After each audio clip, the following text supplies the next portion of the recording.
Hello friends, welcome to the UPSC analyser. तो आज हम 9 जून का इंडियन एक्सप्रेस डिस्कस करेंगे। तो फर्स्ट न्यूज है, centre tells states to ensure registrations on site places order for 44 crore vaccine doses. तो जैसे कि मैंने आपको बताया था कि प्राइम मिनिस्टर के एड्रेस में प्राइम मिनिस्टर ने ये बोला था कि जो 18 ईयर से ऊपर है उनको 21 जून के बाद फ्री वैक्सीनेशन दी जाएगी और सेंटर ही स्टेट के बिहाफ पे प्रोक्योर करेगा vaccine.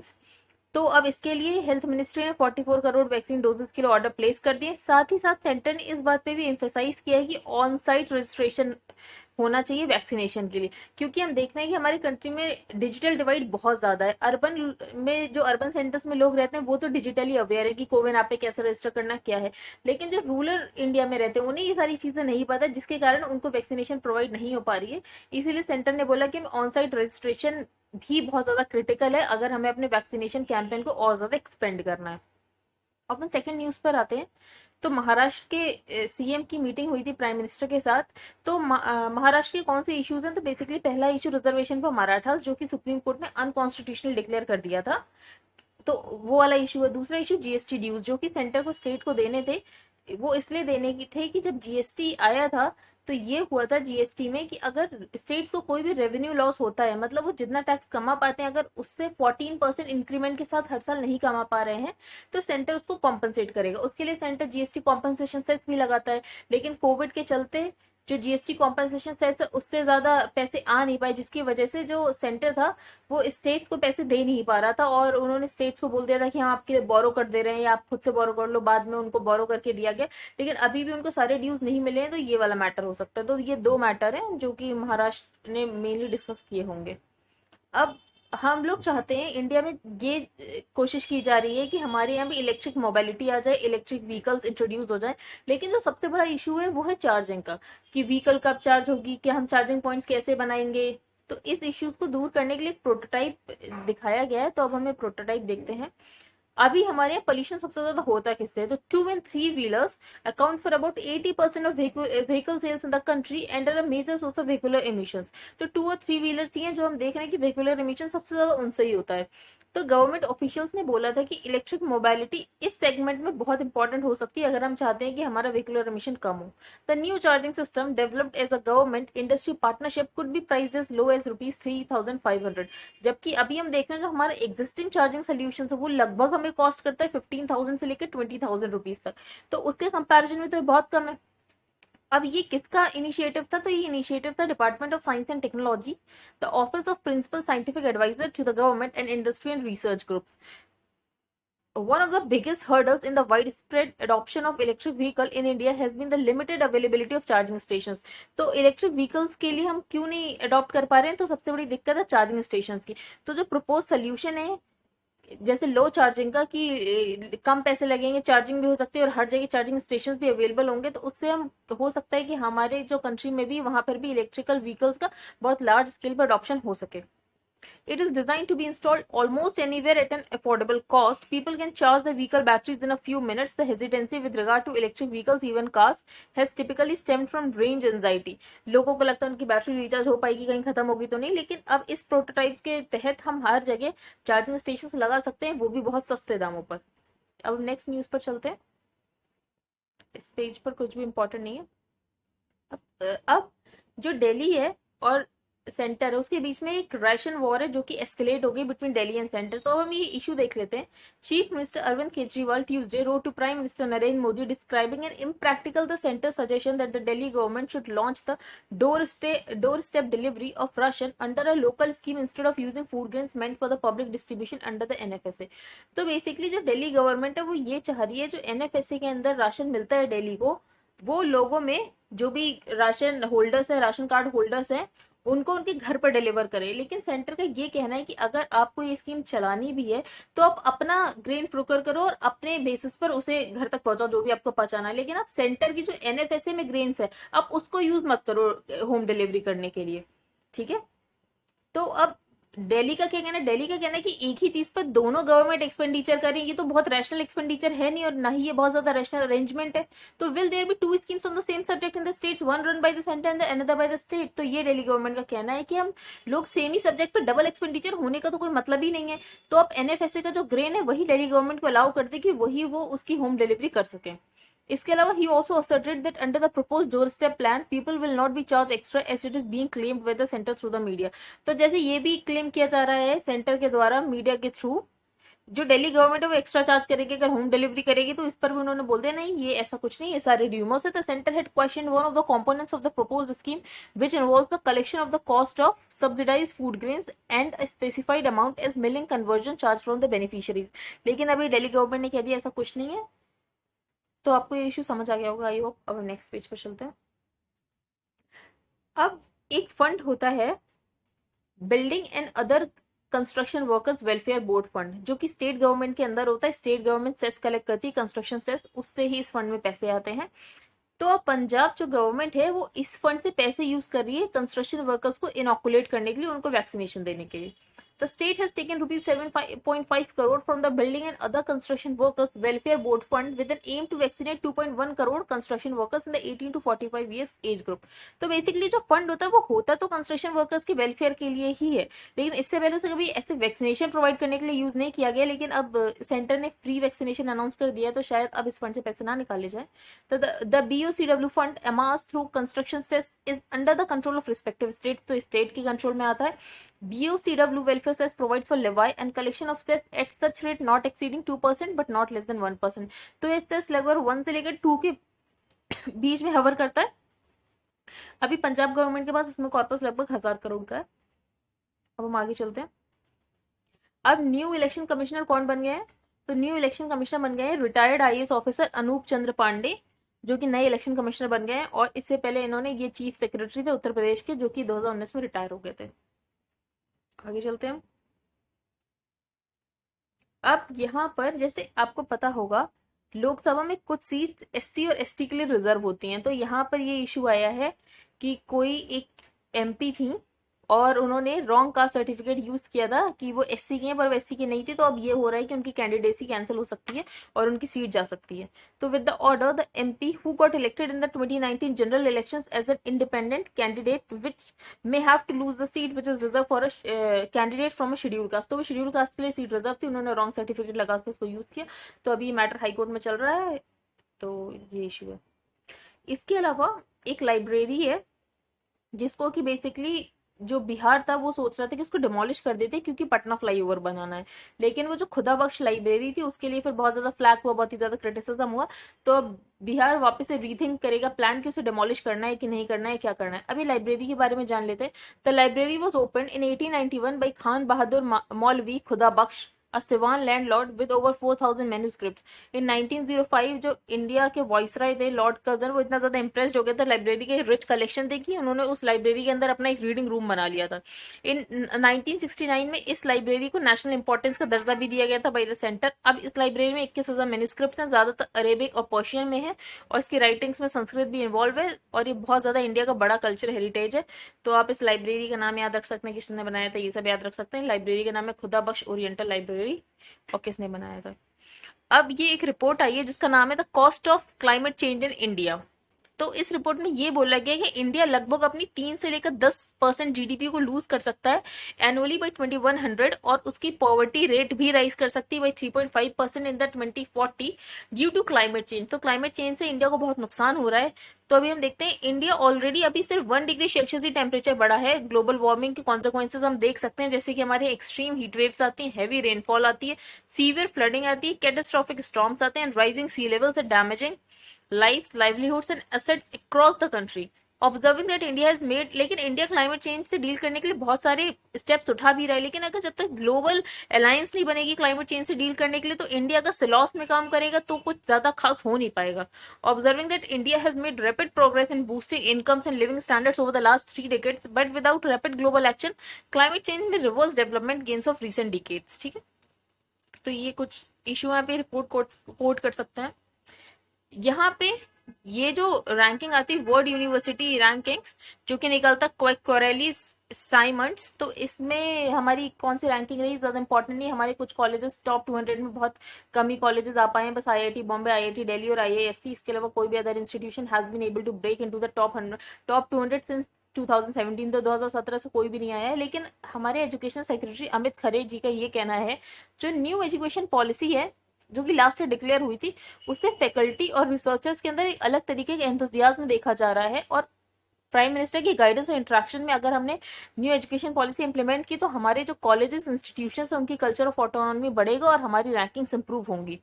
IIT Bombay continues to be the India's best higher education institution, जबकि उसकी पोजीशन 177 है, पिछले साल से भी पांच पैदान नीचे गिर गया है। इसके अलावा जो वर्ल्ड की टॉप यूनिवर्सिटी वो एमआईटी है for the 10th consecutive year. Second number पे यूनिवर्सिटी ऑफ ऑक्सफोर्ड आ गई, उसके बाद स्टैनफोर्ड यूनिवर्सिटी और उसके बाद यूनिवर्सिटी ऑफ कैम्ब्रिज है। तो ये दोनों शेयर करती हैं थर्ड स्पॉट, स्टैनफोर्ड और यूनिवर्सिटी ऑफ कैम्ब्रिज। वो हम आगे चलते हैं। ये आर्टिकल खास इंपॉर्टेंट नहीं है। कल जो मैंने आपको बताया था कि क्योथेरेपी को बैन कर दिया गया है, मद्रास हाईकोर्ट ने बोला है कि क्योथेरेपी नहीं होनी चाहिए। जो भी LGBTQI के लोग हैं उनको मेडिकल के द्वारा कि उनका क्योर ट्रीटमेंट कराया जाएगा, उनकी सेक्सुअल ओरिएंटेशन चेंज की जाएगी, उसे बैन कर दिया गया है। तो तमिलनाडु पहला स्टेट हो सकता है जो कि इसे बैन करे। कोविड इकोनॉमिक रिकवरी वाला इंपॉर्टेंट नहीं है। ये आर्टिकल मैंने पढ़ा है पर मुझे खास इंपॉर्टेंट नहीं लगा। इसमें बस बेसिकली ये बताया गया कि लोग कैसे पहले हर चीज के लिए रिस्पॉन्सिबल कर देते थे कि भगवान की वजह से है, तो अगर कुछ तुमने गलत किया तो भगवान तुमको पनिश करेंगे। लेकिन अब हम इस मेंटेलिटी से ऊपर आ गए हैं। जैसे come to think of it, जैसे ऑथर ने कुछ इंस्टेंसेस भी दिए हैं, people have stopped holding the gods responsible for most things, perhaps for the first time in decades, even centuries, people have increasingly assume responsibility for what is happening to them instead of blaming it on the gods. ठीक है, तो अब लोग responsibility खुद में लेने लग गए, अकाउंटेबिलिटी लेने लग गए कि जो भी हो रहा है दुनिया में उनकी वजह से हो रहा है, भगवान की वजह से नहीं होता है। The devastating waves of Covid in India, जैसे कि कोविड में बहुत ज्यादा डेवस्टेटिंग वेव्स आई, तो लोगों ने किसे वो किया, सबसे पहले उन्होंने पॉलिटिकल प्रेडिलेक्शन, इसके अलावा जैसे प्राइम मिनिस्टर को ब्लेम किया, कुंभ इलेक्शंस को ब्लेम किया, लेकिन किसी ने भगवान को ब्लेम नहीं किया कि भगवान की वजह से आ रहा। Gods weren't invoked even for finding a way out of the pandemic, rather कि अगर हम पैंडेमिक से बाहर आना था तो लोगों का यही कहना था कि सोशल डिस्टेंसिंग को इंश्योर करो, इनॉकुलेशन करो, मास्क को वेयर करो, और गवर्नमेंट उन लोगों तक पहुंचे जो कि डिस्ट्रेस में है। To me it seems that this is a new development. तो ऑथर के अकॉर्डिंग न्यू डेवलपमेंट है इस सोसाइटी में, क्योंकि इससे पहले लोग ज्यादातर देखा जा रहा था तो वो कॉन्शियसली अनकॉन्शियसली हर चीज वो ये मानते थे कि भगवान की वजह से हो रही है और इससे बाहर आने का रास्ता भी भगवान ही दिखाएंगे। लेकिन अब हम इस मेंटेलिटी से ऊपर आ चुके हैं। जैसे कि ऑथर ने बोला, this business of creating a society where individuals are held accountable for their failures is not just very new, it also goes against the most dominant grain in the history of thinking and decision making in the Indian subcontinent. Free will isn't the dominant theme in India, obedience and its inverse disobediences। अब यहाँ पर author ने बोला, while more and more people accept responsibility for the faith, the counter trend that we see is of ever stronger social orthodoxies being dictated by new corporates. Till a few years ago, the worst that might happen। अब author ने यहाँ पे फिर Twitter ban के बारे में बताया है कि जैसे कुछ सालों तक पहले एक इंसान के साथ कितना बुरा हो सकता था, या तो वो अपनी जॉब से फायर हो जाए या तो कोई नेचुरल डिजास्टर आ जाए। लेकिन आज हम देख रहे हैं कि इंसान को इस बात का भी डर है कि उसको सोशल मीडिया प्लेटफॉर्म से बैन कर दिया जाएगा किसी भी ऑफेंसिव पोस्ट के लिए। जैसे कि हम देख सकते हैं कि डोनाल्ड ट्रंप ने इसको एक्सपीरियंस किया, उसके बाद कंगना रनौत ने इसे एक्सपीरियंस किया। And the ban need not be for people who were using social media to bring about some sort of counter revolution। जैसे कि रिसेंट रिपोर्ट थी वॉल स्ट्रीट जर्नल की, उसने बताया था कि कैसे बहुत सारे लोगों को बैन किया गया है। तो ये सारी चीजें ऑथर ने बताई है। अब द डिस इन्फॉर्मेशन डिटॉक्स, तो पहले ऑथर ने इसमें बताया कि डिस इन्फॉर्मेशन और मिस इन्फॉर्मेशन में अंतर क्या होता है और इससे कैसे डील किया जा सकता है, तो कैसे एक वे फॉरवर्ड दिखाया गया। तो अब हम देखते हैं। Justice Chandrachud, L Nageswara Rao and S Ravindra Bhat, उन्होंने डिक्लेयर किया कि कोई भी ऐसी इन्फॉर्मेशन पे क्लैम्प डाउन करना, जैसे लोग ट्विटर पे हेल्प मांगते रहते हैं कि उन्हें ऑक्सीजन सिलेंडर चाहिए, तो अगर इस पे ऐसा क्लैम्प डाउन कर रहा है तो सुप्रीम कोर्ट के द्वारा उस पर एक्शन हो सकता है। तो that any clamp down on information on social media और harassment cause to individuals seeking delivering help on any platform will attack the coercive exercise of jurisdiction by this court. ठीक है, the SC mandated not just the registrar to place this order, और ऐसा कुछ भी order आएगा तो उसे सारे डिस्ट्रिक्ट मजिस्ट्रेट्स के सामने रखना पड़ेगा। इसके अलावा सेंट्रल स्टेट गवर्नमेंट को भी डायरेक्ट किया है कि सारे चीफ सेक्रेटरीज को इस बारे में नोटिफाई कर दिया जाए।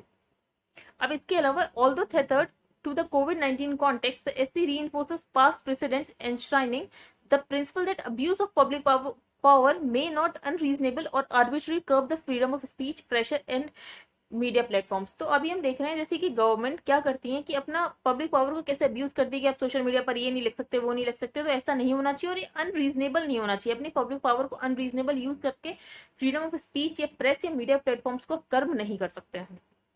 अब इसके अलावा यूएनएचआरसी ने जैसे कंडेम किया था कि कहीं भी डिसप्रोपोर्शनेट या ब्लैंकेट इंटरनेट शटडाउन्स लगा दिए जाते हैं, तो रिपोर्ट असर्ट करती है कि reactive content moderation efforts are unlikely to make any worthwhile difference in the absence of a serious review of the business model that underpins much of the drivers of disinformation and misinformation. अब author ने बताया disinformation और miss information में क्या अंतर होता है। Dish information एक फॉल्स इन्फॉर्मेशन होती है जो कि डिसेमिनेट की जाती है इंटेंशनली, वो जानबूझ के की जाती है ताकि प्रोपेगेंडा फैलाया जाए इन सब चीजों के लिए। लेकिन मिस इन्फॉर्मेशन बस वो फैल जाती अननोइंगली, उसको उसका कुछ इंटेंशन नहीं होता उसको ऐसी इन्फॉर्मेशन फैलाने का, ठीक है। तो यहाँ पे ऑथर ने लिखा disinformation is false information disseminated intentionally to cause serious social harm, in contrast the misinformation consist in the disseminated of false information unknowingly. अब ऑथर ने बोला एक्सट्रीमिस्ट और टेररिस्ट ग्रुप होते हैं, वो डिसएमिनेशन करते हैं फॉल्स न्यूज और नैरेटिव्स का ताकि उनका प्रोपेगेंडा फैले और ज्यादा से ज्यादा लोग रेडिकलाइज हो और रिक्रूट हो, उनके मेंबर्स बढ़े। However the growth of disinformation recent times can't be attributed solely to the technology और malicious actors according to the report. जैसे कि हम देख रहे हैं डिजिटल ट्रांसफॉर्मेशन कंपटीशन आता है ऑनलाइन प्लेटफॉर्म से, इसके अलावा स्टेट का प्रेशर भी आता है, जियो पॉलिटिकल इन्फ्लुएंस के लिए भी स्टेट भी ऐसा यूज करता है कि वो डिसइंफॉर्मेशन फैलाता है। Moreover, disinformation mongers enhance the frustrations and grievances of a growing number of people. अब लोगों में इतनी ज्यादा फ्रस्ट्रेशन होती है कि उनको कुछ भी डिसइंफॉर्मेशन आती है तो वो बिना कुछ सोचे उस पर बिलीव कर लेते हैं और वो उस प्रोपेगेंडा में ट्रैप हो जाते हैं। Decades of economic deprivation, market failure, सभी हम देख रहे हैं कि जैसे इकोनॉमिक डेप्रीवेशन लोगों के पास, इसके अलावा मार्केट फेलियर्स हैं, पॉलिटिकल डिसइनफ्रेंचाइजमेंट है, मतलब कई कई जगह राइट टू वोट नहीं होता, सोशल इनइक्वालिटीज होते हैं। तो disinformation is just not the cause but the consequence of societal crisis. तो डिसइंफॉर्मेशन की वजह से और ज्यादा सोसाइटल क्राइसिस आती है और जो लोगों का ट्रस्ट होता है पब्लिक इंस्टीट्यूशंस में खत्म हो जाता है। Strategies to address this information will succeed only when these underlying factors are tackled.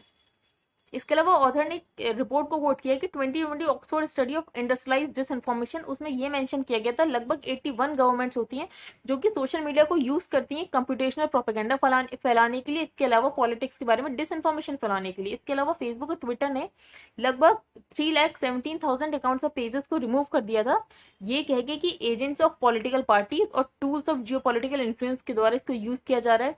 जैसे कि कुछ ऑथोरिटेरियन कंट्रीज होते हैं जैसे कि रशिया, चाइना, ईरान, वो कैपिटलाइज करती है on corona virus disinformation ताकि एंटी डेमोक्रेटिक नैरेटिव्स फैलें कि जो डेमोक्रेसी है वो तो अच्छे से डील ही नहीं कर पा रही है, पर वो इस बात को नहीं बताती कि डेमोक्रेसी में जो ट्रांसपेरेंसी वो इतनी ज्यादा होती है, तो डेमोक्रेसी में जो डेटा आता है वो सच आता है, भले ही चाइना रशिया में भी इतना ज्यादा कोविड हो लेकिन पता ही नहीं चलता हो क्योंकि वो अपना डेटा ट्रांसपेरेंटली रिपोर्ट नहीं करते हैं।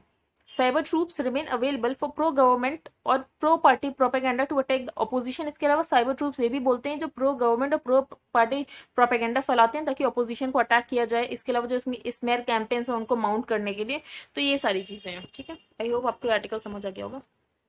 अब इसके अलावा इसराइल में, तो इसराइल में अब जो नेतन्याहू उनका टर्म एंड हो रहा है और एक नई कोalition बन रही है जिसके जो प्राइम मिनिस्टर वो बन सकते हैं नाफ्टली बेनेट जो कि फॉर्मर हाईटेक एंटरप्रेन्योर है। इसके अलावा एक वो भी अपोज करते हैं कि पैलेस्टीनियन स्टेट नहीं होना चाहिए और इसराइल को वेस्ट बैंक को एनेक्स कर लेना चाहिए। लेकिन उनको कौन कौन सपोर्ट कर रहा है, तो उनको फार लेफ्ट ग्रुप भी सपोर्ट कर रहा है टू द हार्ड राइट। इसके अलावा उनको एक इंडिपेंडेंट अरब पार्टी भी सपोर्ट कर रही है। तो अगर कोएलिशन 2023 तक रह जाता, मतलब 2 साल तक अगर ये प्राइम मिनिस्टर रह जाते हैं तो उसके बाद ये अपनी प्रीमियरशिप, मतलब जो प्राइम मिनिस्टर वो येर लेपिड बन जाएंगे जो कि एक सेंट्रिस्ट फॉर्मर टेलीविजन होस्ट है। तो ये इशू है। अब बचर ऑफ बॉस्निया किसे बोलते हैं, तो बचर ऑफ बॉस्निया है मेल्डिक, जिनका पूरा नाम है राट्को मेल्डिक। इनको बचर ऑफ बॉस्निया बोलते हैं क्योंकि उन्होंने एथनिक क्लींजिंग कराई थी bloody climax in the 1995 Srebrenica massacre, ठीक है। अब हम नेक्स्ट पेज पर चलते हैं।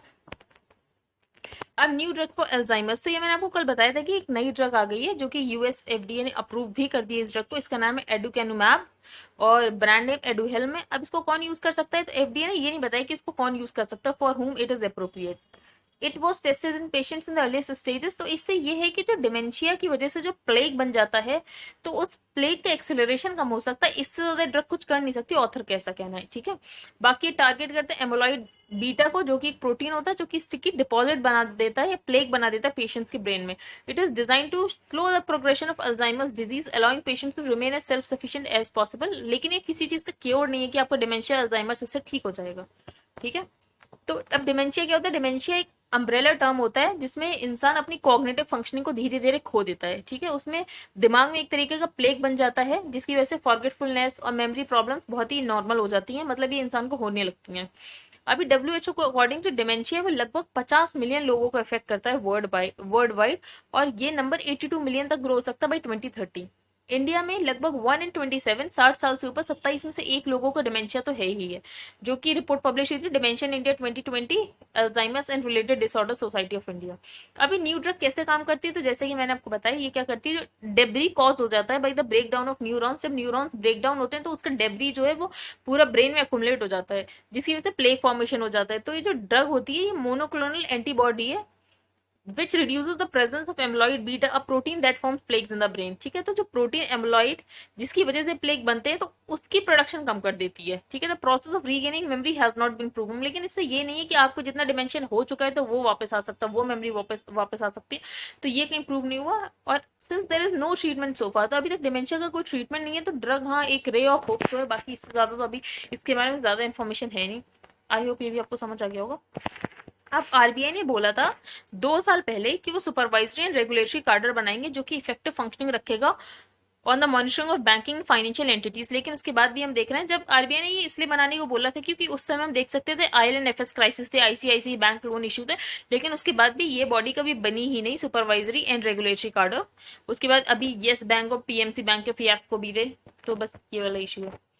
बाकी इनकम टैक्स पोर्टल के लिए एक नया पोर्टल बनाया गया था, लेकिन उसमें बहुत ज्यादा ग्लिचेस हैं, तो वो किसने बनाया, तो इन्फोसिस ने बनाया था 2019 में, जिसको कॉन्ट्रैक्ट दिया गया था कि आपको नया आईटी फाइलिंग सिस्टम बनाना, ताकि जो रिटर्न्स के ड्यू है जो 63 डेज में होता था उसकी प्रोसेसिंग एक दिन में हो सके, तो फास्ट रिटर्न प्रोसेसिंग के लिए हुआ था। आई थिंक आपको ये न्यूज समझ आई होगी। Thank you, have a nice day. If you like the video then please like share and subscribe.